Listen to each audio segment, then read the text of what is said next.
I'm new to all this, so be easy on me.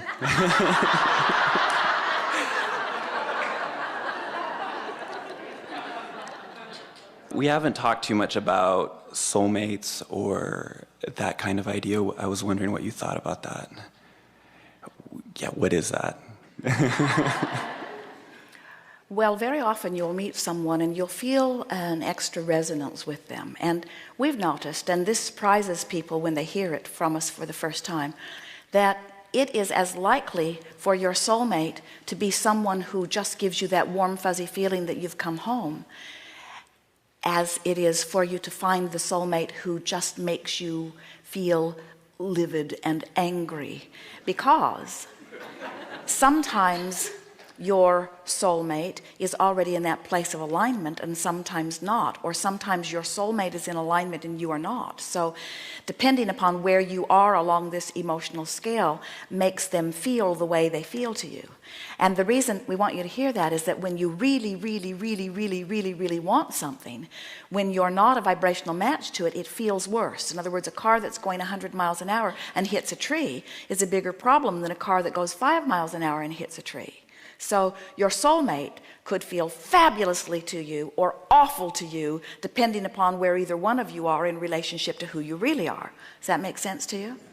Now, it's interesting that you're new, because we're not going to give you the answer that we might have given you if you were here last year or the year before or the year before. We're going to give you the answer that is appropriate given this leading edge discussion that we're having here in relationship to this stream. So you're really going to like this. So you come forth as source energy and you bang around in this body and you have experiences which cause you to put things in your vibrational escrow. So without even knowing it, when you are very young, even the first day of your experience, you begin having interpersonal relationships and throwing your preferences over there into vibrational escrow. So for example, with Jerry and Esther, they came together late in their lives, so to speak. They've been together since 1976 is when they met, but both of them had lived a lot of life before that. And as they were living life apart from each other, each of them were having experiences with others and experiences with life that was causing them to identify who they really are. So a vibrational escrow for each of them was forming. And unbeknownst to either one of them, life was causing Esther to create a vibrational escrow that was the identical, or nearly so, vibration of the vibrational escrow that Jerry was in the process of creating. Now, what that means is both of them were source energy coming in and same vibration coming in. And as they each individually lived life and had exposure to experiences that took them away from who they really are, their desire to be who they really are kept getting thrown over there into their vibrational escrow. You getting a picture of this? So here they are, bipping along through life. You all are doing this individually, while who they really are, who they had each become, was over there being tended by source energy, calling them each to it. And as through different chains of events, each of them began to individually listen and follow their bliss, they ended up in the same place. And when they saw each other, they said, "Hello, do I know you? You feel very familiar. I never want to be away from you again." You see? So think about what a soulmate really is. It's you coming into alignment with that which you are calling soul. It's you coming into alignment with who you really are. And in the religious sense, it is certainly spiritual, soulmate. But in the secular sense, in terms of relationships, isn't it logical that the person, the lover that you are seeing as your soulmate, is someone who must be vibrationally compatible with that which is the heart of you, with that which you have become? So we want you to understand the only thing that is necessary for any of you to find your soulmate is for you to first mate with your own soul. In other words, you've got to close that gap. And it's an interesting thing because it's a very frequent thing that someone will be banging around and they will go to Alcoholics Anonymous or something, and they'll get turned around and they will come into vibrational alignment with who they are, and they will feel so much better as they come into alignment with who they are, and they temporarily don't really have access to their soulmate because their soulmate's still over there making amends to the people they have wronged.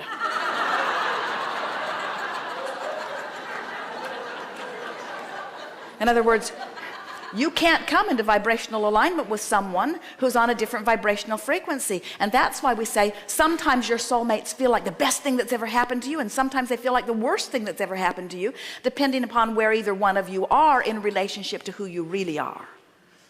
For a new person, you really ask a leading edge question. Thank you. Did you get it? Yeah. Something more? Well, I also work with children that have disabilities. They have autism, and my biggest question is, I'm trying to understand, you mentioned a little bit about this earlier, but who created the autism or the disease for a child that didn't have a choice? Everyone has a choice, and there are a number of things that we want to give you about this. First and foremost, every one of you who makes the decision to come forth into these physical bodies has full view of the physical body you're coming into before you come. So no one gets trapped in a situation that is different from what they want. No exceptions to that. That's helpful to know. Really a downstream feeling thought, isn't it? Now, there are powerful teachers, especially now, who are coming forth, who have been, from their non-physical vantage point, aware that there are so many humans who have forgotten about vibration and alignment, who are disregarding their own guidance system, who are trying to make their life work by trying to control conditions. And the teacher in you knows that anybody that's trying to make anything better by controlling conditions is going to experience a life of futility, because there will always be those conditions you can't control, because it's not your job or your right or your ability to control what's going on in everybody's experience around you. Their lives are their lives to create and control. So rather large numbers of energies are coming in deliberately wanting a physical condition that they can't be talked out of or demanded out of. In other words, they say, I'll go forth and I'll be different enough that you can't pound this square peg into a round hole. No matter how hard you try, you're not going to be able to control me. I'm going to be free, you see. So as you interact with them, if you get the wonderful experience of interacting with them when they're not being challenged by a system that's trying to change them. In other words, imagine how frustrating that would be, to be fulfilling your intent from your source perspective and making it all the way into a physical body different enough that people can't control you, and then notice they're still trying to control you.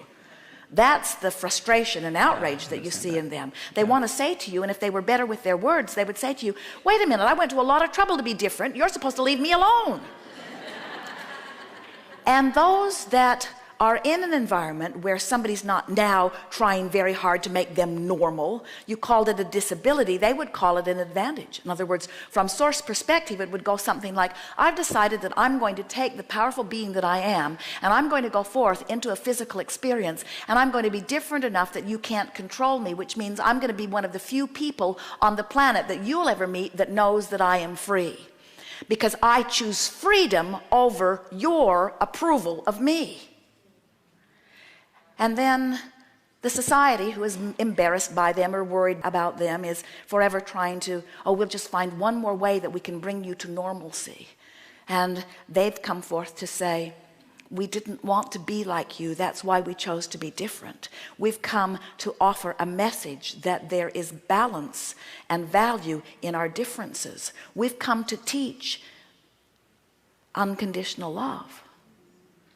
Most people talk about unconditional love, but they don't live it. Most people say, oh, you're so sweet, I love you under those conditions, and you are so strange. I cannot love you under those. So if you would just be more like that, it would be ever so kind to me, because I want to love you, and if you were more like that, I would be able to love you. So just try to change a little bit so that I can feel better. Where unconditional love says, I want so much to be connected to Source that I will see whatever I'm looking at through the eyes of Source, which means I do not need you to be different so that I can feel better. I have the ability to adjust my gaze to align myself with Source. Unconditional love says, I will find connection with Source and then I will look. Conditional love says, I will ask you to be the way I need you to be so that when I look I will feel better. Huge difference. Unconditional love is absolute freedom. Conditional love is absolute bondage. So these blessed beings have come forth as teachers of freedom. And interesting, the most interesting thing of all, they feel free even when you try to control them. It's such an interesting thing. So the autistic child feels free and isn't worried about anything. Have you noticed? Exactly. And the people that are trying to get them to be different so that they can feel better are in absolute bondage. Right. And the child says, I don't know what your problem is. And the teacher or parent says, you're the problem. And the child says, you kind of need to get over that because I can't change. If you're going to interact with me, you've got to discover unconditional love. And when you do, you'll be free like me. And then maybe so many of us won't have to come forth autistically in order to teach this to you. They're having a very good time. Yeah. Watch them up close and feel the joy of their being. And tell them, you need not change a hair for me. Bless you. That's right. Thank you.